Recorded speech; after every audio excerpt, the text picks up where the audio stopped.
আল্লাহ বলেন, বান্দা আমি তোমাকে বানিয়েছি, আমি তোমাকে সাজিয়েছি, আমি সাজিয়েছি, বানাইছি আমি, সাজাইছি আমি।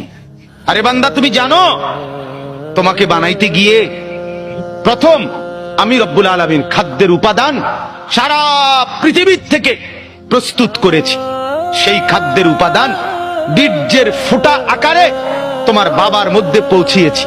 সেই বীর্যের ফোঁটা নির্দিষ্ট একটা সময়ে তোমার মায়ের জরায়ুতে রেহেমে আমি পৌঁছাইছি।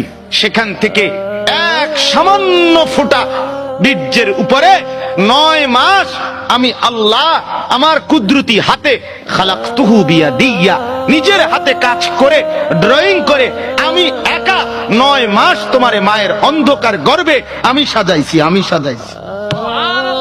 ওই বান্দা তুমি জানো না, নাক আমি লাগাইছি, চোখ আমি লাগাইছি, কান আমি লাগাইছি, ঠোঁট আমি লাগাইছি, দাঁত আমি লাগাইছি, জিহ্বা আমি দিয়েছি, হাত আমি দিয়েছি, পাও আমি দিয়েছি। বলো বান্দা, আমি এখানে নাক লাগাইছি, তোমার আপত্তি আছে কিনা বলেন? আল্লাহ এখানে চোখ লাগাইছে, আপত্তি আছে কিনা বলেন? আল্লাহ এখানে কান লাগাইছে, আপত্তি আছে কিনা বলেন? আল্লাহ এখানে ঠোঁট লাগাইছে, আপত্তি আছে কিনা বলেন?